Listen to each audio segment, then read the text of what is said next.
Welcome to Beyond Your Why podcast, where we go beyond just talking about your why and actually help you discover and then live your why. You see, we believe that knowing your why, that driving force behind every decision you make and every action you take, is the essential first step to really knowing yourself. It allows you to move forward faster and have a bigger impact. If you're already a fan of the show, then you know that every week we talk about one of the 9 whys, and then we introduce you to somebody with that why so you can see how their why is played out in their life. This show will be more powerful for you if you've already discovered your why. If you still need to do that, head over to WHY.os and discover your why today. It'll only take you about 5 minutes. Now, let's meet today's guest. This week, we're going to be talking about the why of contribute. To contribute to a greater cause, add value, have an impact in the lives of others. So if this is your why, then you want to be part of a greater cause, something that's bigger than yourself. You don't necessarily have to be the face of the cause, but you want to contribute to it in a meaningful way. You love to support others, and you relish successes that contribute to the greater good of the team. You see group victories as personal victories. You're often behind the scenes looking for ways to make the world better. You make a reliable and committed teammate, and you often act as the glue that holds everyone else together. You use your time, money, energy, and resources to add value to other people and organizations. And so today, I have a great guest for you. His name is Bob Castellini, and his journey is a tale of 2 mentors, his rich grandfather and his poor father, whose contrasting financial decisions deeply influenced his career. Inspired by his grandfather, John M. Fox, a founder of Minute Maid, who lost his wealth due to a lack of diversification, and his father, Robert H. Castellini, who built and diversified the largest privately held wholesale produce distribution company in the U.S., Robert witnessed the critical importance of sound financial stewardship. With a commitment to preventing others from making poor financial decisions, Robert founded a multifamily office and dedicated his career to serving as a financial advisor. He believes in creating abundant choices for his clients through proper planning and guidance, ensuring they enjoy financial security and freedom throughout their lives. Bob, welcome to the podcast. Thanks, Gary. This is going to be fun. I've been looking forward to this. And I know right now you're sitting in San Diego. Indeed. And it's absolutely beautiful here. And I'm blessed to be among a number of entrepreneurs who've made a lot of good decisions, both personally and financially in their lives. And we're here in fellowship to share in best practices and mastermind for what we call 6 forms of capital. Nice. Well, let's go back in your life, Bob. I know you live now in Cincinnati mostly. Tell us a little bit let's go back in your life. So where were you born and what were things like growing up for you? Because we just talked about you having a tale of 2 fathers, essentially. Yeah, I was born in a small town just outside of Cincinnati, Ohio. My folks were very young, at least young by today's standards, when they got married in their mid-20s, and my father didn't have 2 nickels to his name. He had been left family of 8 and some 7 sisters, and a devoted mother after his father had passed of a heart attack when he was just 10 years of age. So widowing his mother with 8 children, a small produce concern that frankly no one would have known or cared about if it had gone out of business. And indeed, it was suffering and losing clients and losing traction, unfortunately, in its growth. And his sister was doing her best to run it.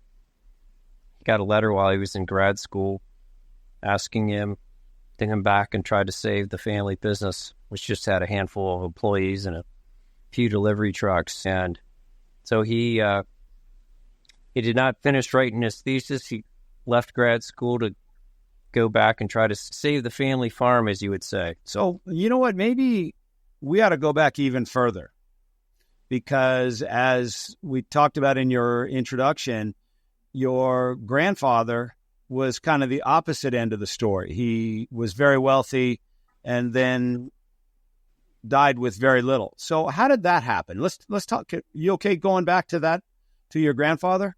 Yeah, I think it, frankly, important to complete the story because it truly helped me develop my vision and my life's purpose.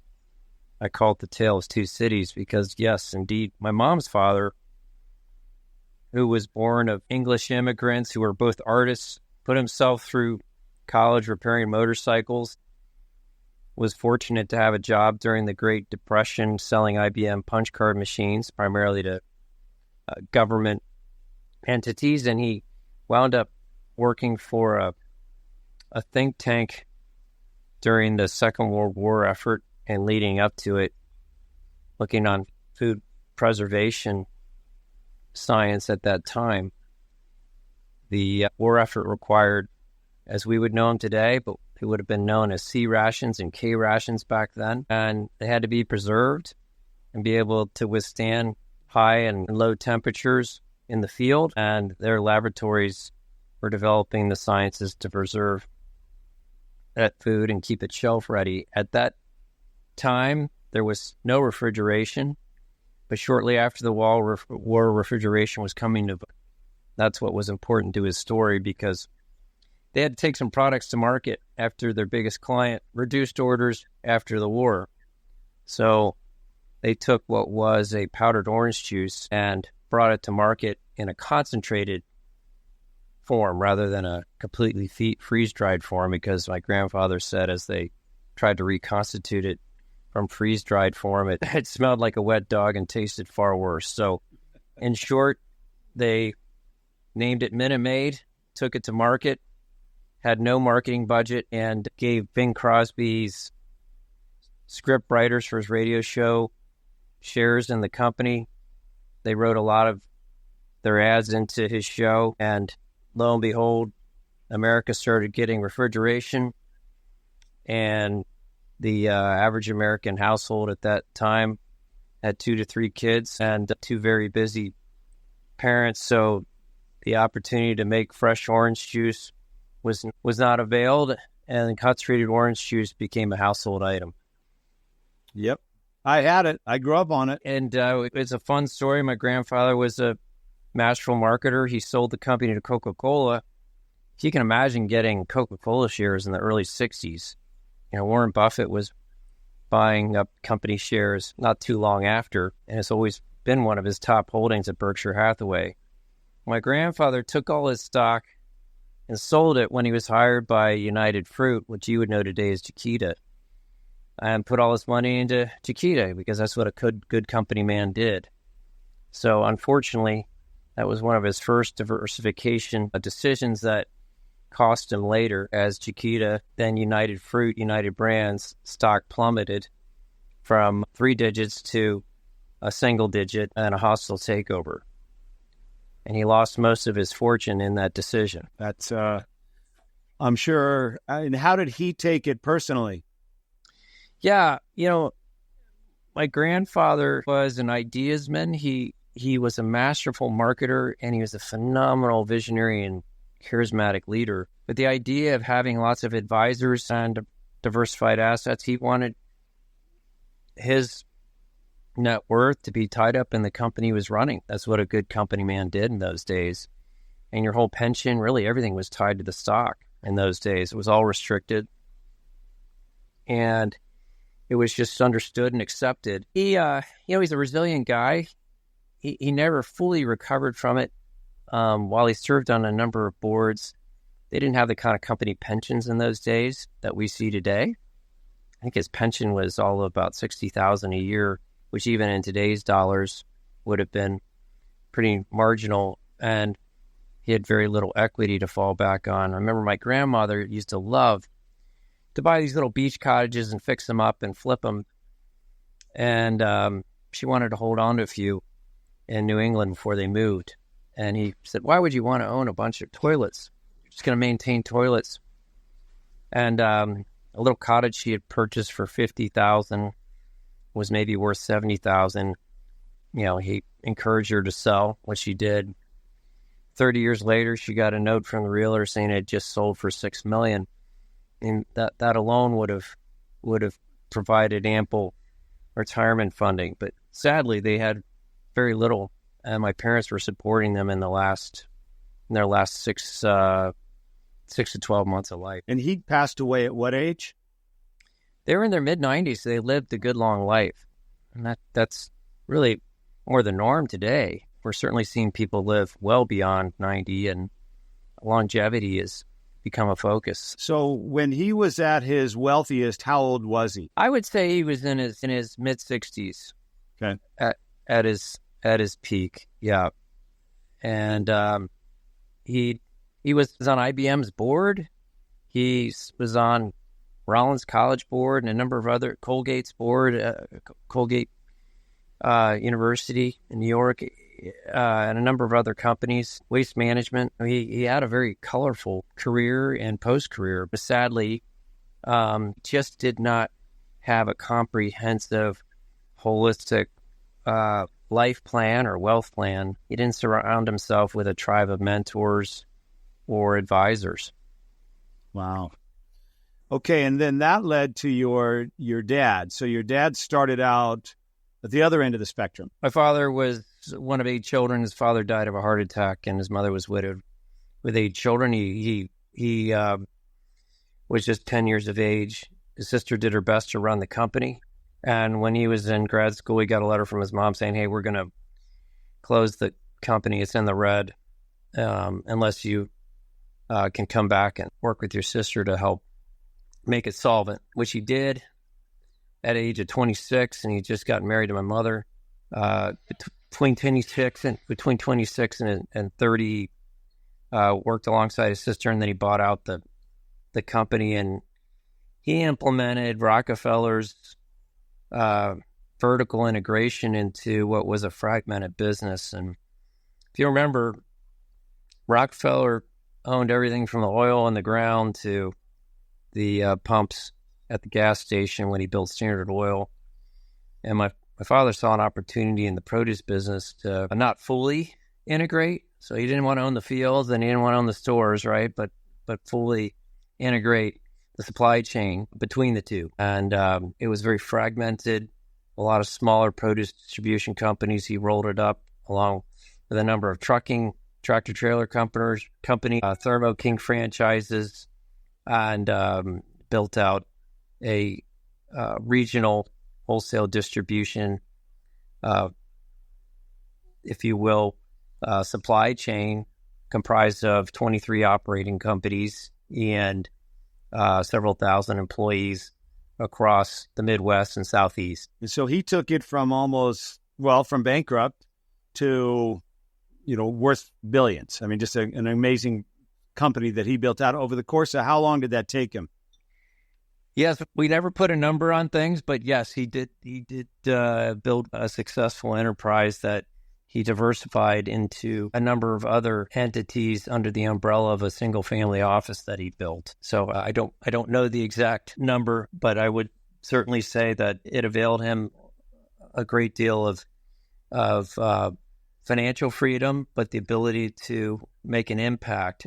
And this was over a span of about 30 years, Gary. Okay. So what was it like for you? Where was he at in that journey when you were born and when you kind of realized what was going on? Kind of the story of your father. And, where were you at? I can remember when I finally, if you will, had an awakening of who my 2 mentors were. I was in my mid-teens. And to me, my grandfather had always been iconic. My mother's father had always been very present in my life, devoted, as was my father. But he was working 6.5 days a week. My grandfather was retired. He had a little more time with us and for us. And it was a privilege to get to spend that one-on-one time with him. I remember he was taking me to a practice one day. They would come up for long visits. So we wound up in a conversation where I was vehemently complaining and venting about how hard my dad was being on me. And he said to me, your dad may be tough on you. It comes from all the right places. And he may a lot of things to you right now that you don't fully understand, but I know one thing, he loves you dearly, and he's one of the finest businessmen I've ever known. This is my grandfather, who I thought was the icon, right? Saying that about my dad. And that's when I certainly had the awakening that not only was I misguided, but I needed using my 2 ears and shutting my one mouth. God gave us 2 ears and one mouth for a reason. I needed to start listening twice as much to my father and paying close attention. And the things I learned were threefold. That one, no person is an island. Success is never achieved alone. And surrounding yourself with a tribe of mentors and individuals that, frankly, are far more adept and knowledgeable and experienced than yourself in areas of weakness is a sign of strength, never a sign of weakness. It's about who, not how. If you get caught up in how you're going to do something, frankly, it will seem too overwhelming and daunting. If you get focused on who you're going to surround yourself with to accomplish any task and, frankly, any goal, the goal becomes a reality. And that's drawn from Dan Sullivan, Ben Hardy's book, Who, Not How. But I connect the two because they, frankly, have a great meaning. And I look at that as greatest lesson in life, that I do not have to have the answers, but I do know to whom I need to draw them from and where I need to go find them. Now, the second lesson that I learned in my grandfather's case, he was very loyal, and loyalty is valued in any company, but he was loyal to a fault in that he didn't see past, if you will, his roles and responsibilities as a CEO to not only protect the company, but protect himself. So what he did was honorable with United Fruit, that he stayed and basically went down with the ship as all of his C-suite were taking their golden parachutes. He stayed to try to salvage it as they were suffering a hostile takeover. But he did so, unfortunately, at the detriment of his own well-being, and he did not diversify. My father started diversifying at a young age. He was in a business that had 1% margins, had perishable product, sell it or smell it, Teamster unions, rising fuel costs at the time, if you can remember, in the 70s and early 80s, inflation, tough business to be in. He knew he had to diversify. It cash flowed well, and so he did diversify into a number of other areas that had nothing to do with the produce industry. And then finally, and most importantly, you really only have time to master two things in your life. What are they going to be at that given time? Now, over the course of your life, you can master many things, but at any given, if it takes 10,000 hours to truly master something, as they say, and maybe it's 20,000, but I know it's at least 10, you have time to master two things, and frankly, truly focus on one to be, if you will, without any lack of confidence. Would say keeping it simple and blocking out all the noise and distraction, I think was essential for my dad, not letting himself get pulled in too many directions. Well, and those are great lessons to learn at such a young age. And so when you were in high school, then what were you like in high school? What were you like growing up? Yeah, so I was a very good student and ambitious at a young age, and I got very distracted as an adolescent, wound up being less focused on academics and more on what was going on outside the classroom, and really didn't come to my studies until grad school. To me, that was like a full-time job, and I definitely had a wake-up call with a number of poor choices earlier in my life that frankly saved me later. So at the age of 22, 3 weeks before I graduated college, I realized that I should never have a drink again. By the grace of God, haven't for 34 years. I realized that I needed to embrace a career that optimized played to my strengths, but enabled me to surround people who could support and play to my weaknesses. And I realized I didn't want to go in the family fold, but I wanted to certainly an arm's length, if you will, fiduciary, and always be willing to be a steward to my family. But I wanted to go my own way. And that decision, frankly, was life-changing. That was over 34 years ago. So I never worked in the family fold other than high school and a few years in college, loading trucks, working in some of our factories and plants that were processing fresh produce. I went off into the world of finance and investing, and I have no regrets. I've been working now for over 30 years as a wealth advisor and now run a multifamily office. For other entrepreneurs, most of them are first gen who've had full or partial exits, and they go from being the air traffic controller of their company to trying to be the air traffic controller of their lives, and realize that, frankly, there's a lot more to it, and they can't truly enjoy their wealth and their success if they are also still trying to be the air traffic controller or a steward of it. So we come in and partner with them. I would call it more of a partnership and help them, if you will, make the right decisions. I share my personal story quite often because I feel like it has a great deal of implication on some of the decisions my clients make today. One is a lot of them think because they had the Midas touch in one business, they'll have the same in others, that all businesses are the same. And while most of the principles of business are, industries and sectors can vary as do their market cycles, and that can have a pronounced impact upon the type of team you build and, frankly, kind of decisions and experience that you need to surround yourself with. I also would say that when folks have their first exit, if they do not have a vision or plan for the rest of their life and their career, it can be absolutely devastating. Some of my most unhappy clients are ones that had some significant exits and did not have a plan for the rest of their life. And I don't just mean career, all aspects of their life. And I think that's essential. Whether they continue to work or not, having a life plan and purpose was essential. So just having a lot of money doesn't equate to guaranteed happiness.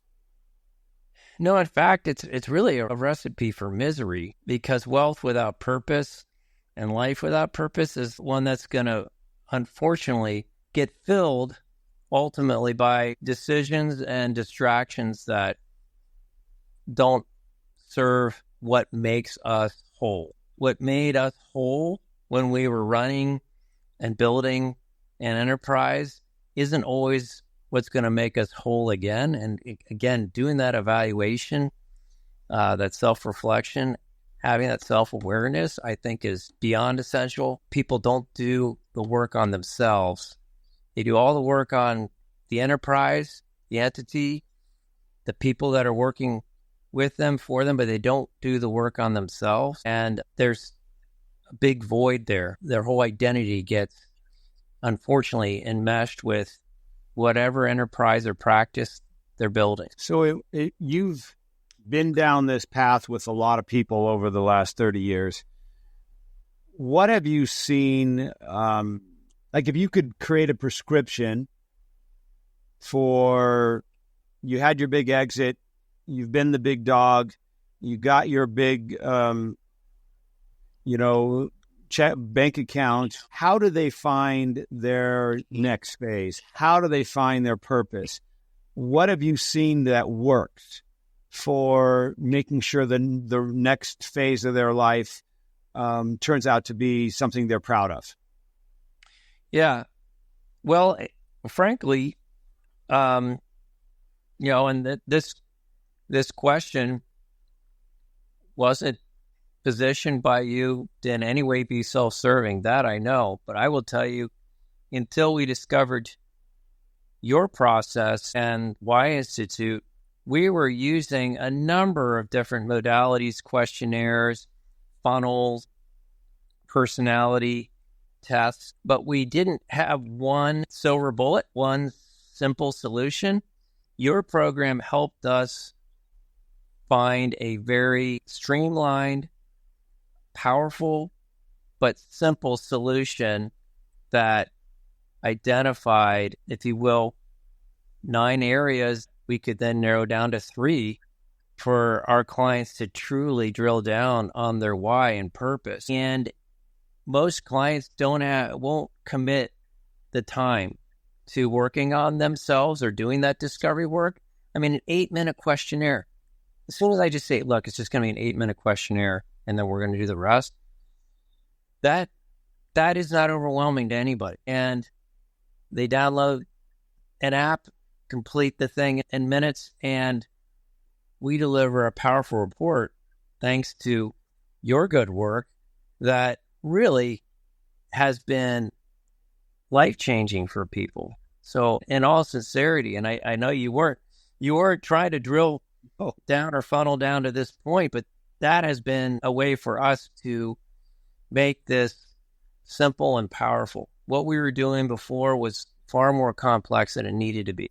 Yeah, getting people to sit, in the back end of the WHY.os discovery is over 4,000 possible question options, but who's going to answer 4,000 questions, right? Are you going to get anybody to sit and answer 50 questions or 100 questions? They just won't do it, right? Or they lose their focus. But thank you for saying that. I did not know that's where you were going to go, but I appreciate that. And so the power of purpose is what they need to have for their next phase.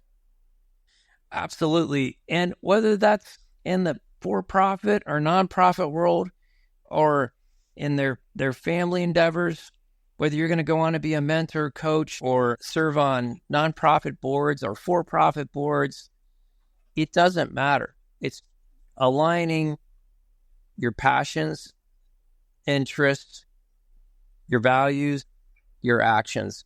And if they're not aligned, you're going to find out real quickly, because fulfillment is something that is not tangible. But I do know every morning when I have a purpose, because I'm full of energy. I have an absolute clear vision of what actions I'm taking towards goals, and all those goals are towards a life purpose and value, and then sharing them with my spouse. So we're aligned in sharing our vision and purpose together. In our community work, we serve on boards that align with our vision and purpose. We've got similar passions, but even we didn't, the fact that I understand and know hers and support them and vice versa is important. So surround yourself with people who value and support, if you will, what your vision is. So I share it with people. I share it in my business forums. I share it in my closest social circles, and obviously I share it, and I'm aligned with my wife, and that's important. That's not just in my community or my business endeavors. That's also in my self-care and my spiritual life and the circles that I keep, which frankly are everything. You know, they always say you're the sum of the 5 people you spend the most time with, and I believe that sincerely. So making those decisions about who's going to be on your dance card, I always loved Warren Buffett's analogy about picking investments. It's really the same as picking out who you're going to invest your time with. Then imagine you have a punch card with, in this case, 5 holes you can punch. Once you punch it, you can't refill the hole. So decide, certainly with great intent and thoughtfulness, who you're going to surround yourself with, how you're going to invest your time, and frankly, how you're going to invest your wealth. And again, always encourage people to surround themselves with the right who's, both in a mentorship role, but also in who they're going to seek advice from. People I hold in high regard, I like asking them, where are you getting your best guidance and advice? Financially, spiritually, socially. If we are an island, frankly, in everything that we do, we will suffer. I know that. I would not, frankly, be sitting here today if I had tried to do any of this in isolation, and I know what I don't know. What's fascinating about your story, for me, Bob, is that this isn't something that you just read about. You lived this. You've seen it from the way it can go well and the way it can go not so well, firsthand, and probably many, many, many times. So listening to your perspective on it is incredibly valuable from knowing that you experienced it. And I appreciate hearing what works and what doesn't work. And what you were just talking about is incredible advice, not only for somebody exiting a company, but for somebody at a very young age as well. Like, what if you had started, or all of us had started with that advice at a very young age? How long our runway could have been? Would we have been open to listening to it? That's probably a big question, right? What does it take for someone to really want to hear that advice? Humility and some failure. I mean, until we fail at something, until we realize we cannot go through life siloed, I don't think we have the desire to seek out mentorship, coaching, and frankly, fellowship. I mean, and support and advocacy of others is what's got me through my toughest times and helped me celebrate, if you will, the moments that mattered. Life's not meant to be journeyed in isolation. And I would certainly say the analogy of the draft horse, which my wife loves to use, is one that I love. And I'm going to just use, if you will, round numbers. But a draft horse, very powerful, can by itself pull a considerable amount of weight. But when it's paired with another draft horse, the amount of weight that the two can pull isn't twice as much as one would assume. It's actually more than 3.5, almost 4 times as much. So the power of working in concert with others with complementary skill sets is beyond really anyone's comprehension. In grad school, all the work we did was in teams. That was new to me. I was used to doing everything on my own, being accountable for everything that I did through my own work in undergrad. But in grad school, it was all teamwork, because the lesson is this is how businesses succeed or fail. And you're only as strong as your weakest link in a team, and vice versa. But collectively, we were not able to complete the projects, the case studies in business school, without good teamwork and careful selection who was going to be on your team. How has your team changed over the years? Without question, we became the most productive when each of us owned our strengths and our weaknesses. Embracing my weaknesses was absolutely essential. Understanding them, embracing them, frankly, accepting that someone else could do something far better than me and relinquishing that to someone else, it was empowering. And so being able to focus 80% of my time on what I did best brought our team to an elevated growth rate, because I was far better at rainmaking than being tactical and operational. And my attention to detail, while good in some areas, was sorely lacking in others where the details mattered. And so surrounding myself with others who had skill sets and execution that exceeded mine at the operating level enabled me to not only change my roles and responsibility, my title, I stepped down as the head of my team and made myself chief growth officer. I realized that my time and energy was far better suited to making rain than being the company's CEO and chief operating officer. That alone made an instrumental and impactful difference, and also re-energized me. Now suddenly I was not being held back by the things I didn't enjoy doing. You are my experience with you is that you are the epitome of your why, the word contribute. I mean, from what I've seen, everywhere you go, you give and find ways to help people and become part of their success. And it's been amazing to watch just how you operate.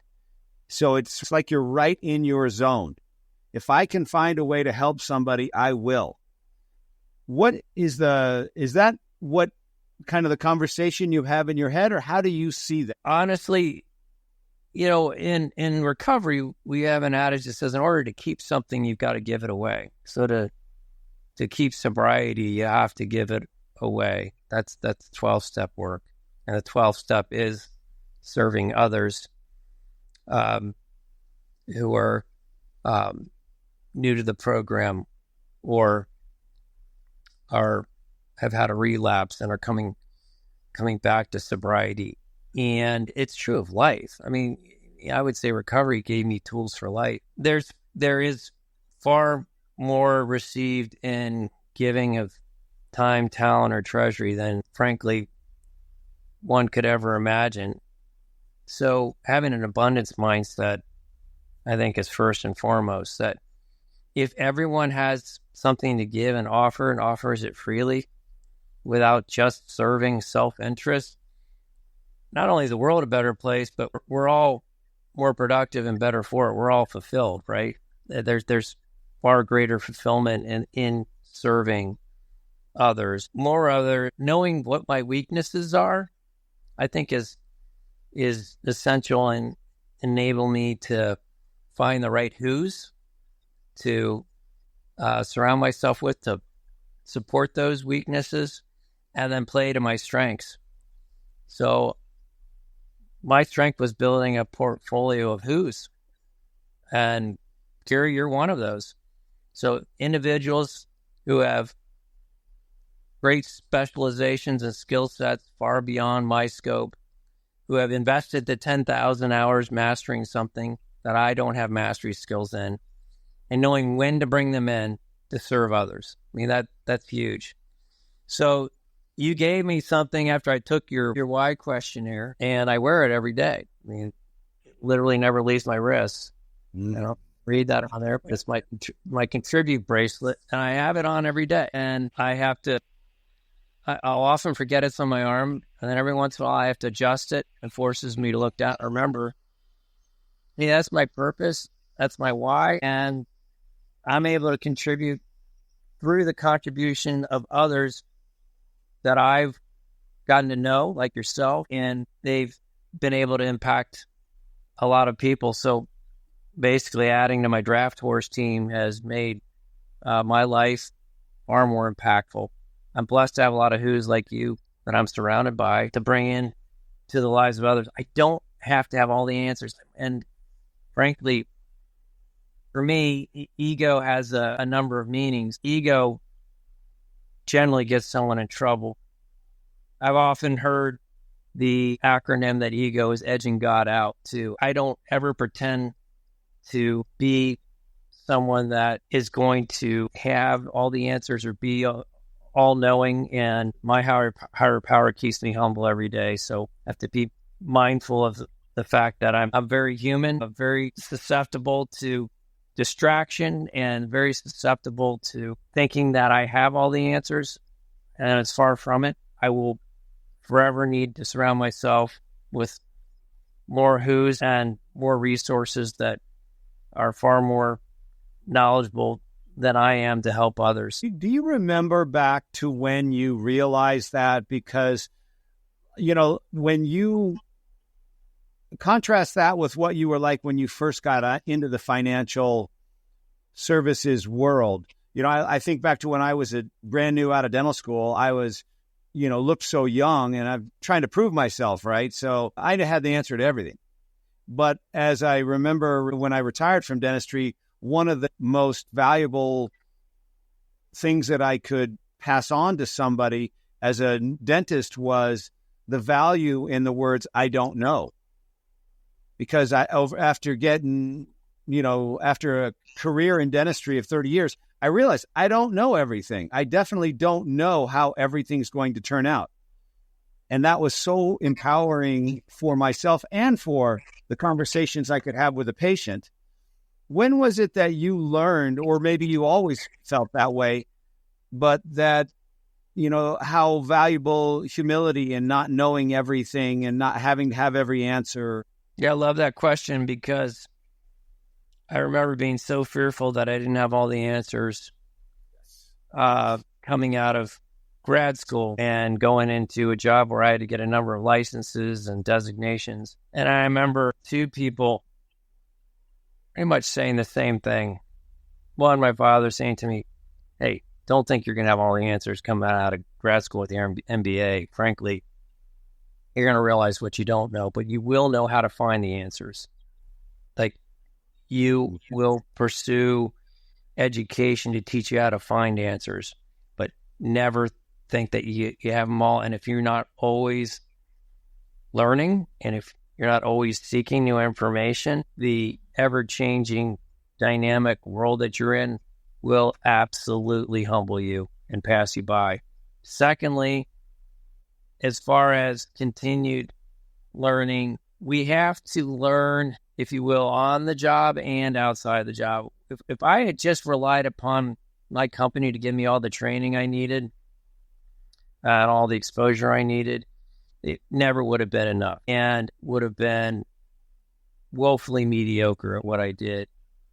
The study had to take place outside of the classroom as well. So I built a library of materials on my own personal development, health, well-being, as well as financial. So I've got shelves and shelves of books on finance, investing, but also a number of books on human behavior and psychology and health. And frankly, what most of my clients suffered from wasn't a lack of wealth. They were lacking in some other area of their life that was going to compromise their wealth. And in many cases, it was their health, whether it was physical, emotional, or mental health. So being able to also direct them to who's that could serve those needs was essential to me. And knowledge is power. The more you can retain, if you will, identify those resources, the better. There's a great speaker I just heard last night, and he's also an author of a best-selling book, Jim Quick. He wrote the book Limitless. He had suffered a severe brain trauma through a head injury when he was a young child, and he had a very difficult time retaining information. So he developed his own modalities and methods for remembering things. And that's so powerful to me because I've watched him perform memory exercises that seemed impossible. And last night, in a short talk, he taught us how to retain information. Knowledge is power. I don't pretend to have all the answers. I need to know enough, though, to identify what I need to drill down on further and who I need to go to. So I need to remember enough. And so I want to in any way dismiss the fact that we still need to learn and we still need to retain. But in the end, I'll never have mastery skills of everything, so I still need to know who I can go to and have the relationship. I've developed a nice friendship with you, Gary. I know I can pick up the phone, call you, and drill down on a client and their Why Institute results, and that's invaluable. I need to add value by bringing more valuable resources to them, and that's usually in the form of human capital, not physical capital. So take us through a day in the life of Bob Castellini, because in just the last, we've talked a couple times in this last week, and I think you were in Cincinnati, San Diego, Hawaii, back to San Diego. I think. I don't know all the places you've been, but what's a day like in the life of Bob Castellini? Well, it looks a lot different today than it may have 10 years ago. I'm now an empty nester, so I have time, if you will, to immerse myself in more communities and embrace more learning opportunities. So I certainly want to emphasize that what I'm able to do today in a day is far different, and I'm able to work virtually far more robustly. I used to be chained to a desk in an office. Today's world and technology doesn't require that, and my clients want to be with me personally, not virtually. Must be present to win, as they say on the back of the church raffle ticket, right?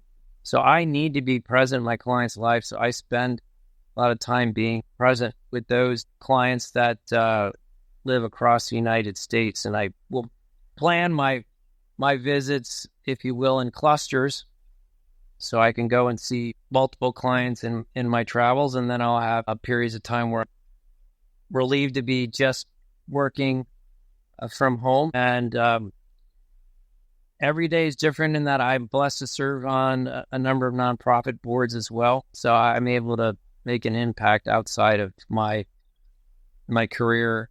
And that's been extremely fulfilling as well. So what's great about those meetings, they don't all have to be live. I can attend many of those virtually as well. But I am a big believer that true relationships and discovery come by being physically present. And so I have the ability to go deep, but choose not to go as wide in my reach. And so we'd rather go deep and do a lot of meaningful work for a select group of clients or for a select number of boards rather than go wide and try to just touch everybody. Because I can touch a lot of things, but I can't truly make an impact until I spend some time and can be hands-on. That's been a game changer for me. But no 2 days look alike, Gary, and I am blessed in that my clients literally live from Maui to Maine, so it takes me to a lot of interesting places, and I have the privilege of walking alongside them and doing life with them. Yeah, one of the things I've noticed about you is that I know you're very busy. I know you have a lot on your plate. I know you're involved in a lot of things. But when I'm with you, I don't feel that at all. I feel like you're 100% present. And how do you do that? How do you not let your mind go to all the other things that you've got going on? Even when we were at your house, I mean, you were there, you were present. I didn't feel like, you were rushing everywhere to try to get something done. You were present. Well, that was about who, not how. I was able to finally figure out that if I didn't try to wear all the hats and I truly delegated and empowered others on my team to accomplish other tasks, not only were my clients better served, but my life was better served, and that I could be in the moment, not just at the moment, and not multitasking. I mean, multitasking is disastrous and it's less productive. We've all heard that. We know that. It takes at least 10 minutes to refocus when you take your focus off the present. Even just looking at a text or an email while you're sitting in a meeting, the day we spent together, I had to turn off my phone and put it away, something I've learned to do more of. Just having your phone on a table, even if it's turned face down. They've done studies, makes an impact on your ability to focus, and forgot what all the percentages were, but I know that there's diminished focus just in having any other area of distraction in front of you. So staying in the moment and being in the moment was something I had to work on, and putting the phone away was critical. I love it. Okay, last question for you. What's the best piece of advice you've ever been given or the best piece of advice you've ever given? Yeah, best piece of advice that I was ever given undoubtedly was to thine own self be true. If you are truly living a life that has complete and rigorous honesty and transparency with yourself first, then and only then can you true and transparent to others. So I think rigorous self-awareness and self-honesty is essential and foundational. And I guess the best advice that I've ever given has been advice that was given to me, and that was that, and it came from my grandfather. People don't always do what's expected of them, but they will do and accomplish what's inspected of them. And by that, I mean, by being self-aware, this ties back to rigorous honesty. By being self-aware, you're having an inspection every day. Am I working to my greatest potential? Is this task leading me towards this goal? Or is this just a distraction? Inspection starts with self-reflection, but also accountability, by creating accountability with our fellow team members and those who are in my forum and in my family. That's an inspection as well. So I think self-reflection and inspection every day is important. I love it. Bob, thank you so much for being here with us today. And I know if people that are listening want to connect with Bob, just send us an email. Send me an email at team@whyinstitute.com and we'll be able to connect you, the right people, with Bob. But Bob, thank you so much for being here. And I look forward to staying in touch with you and doing some wonderful things together. So thanks for taking the time to be here. I really hope you enjoyed today's episode and that through today's guest, you heard how important it is to know your why and how impactful it can be in your life and the lives of those around you. Be sure to head over to WHY.institute.com and discover your why today.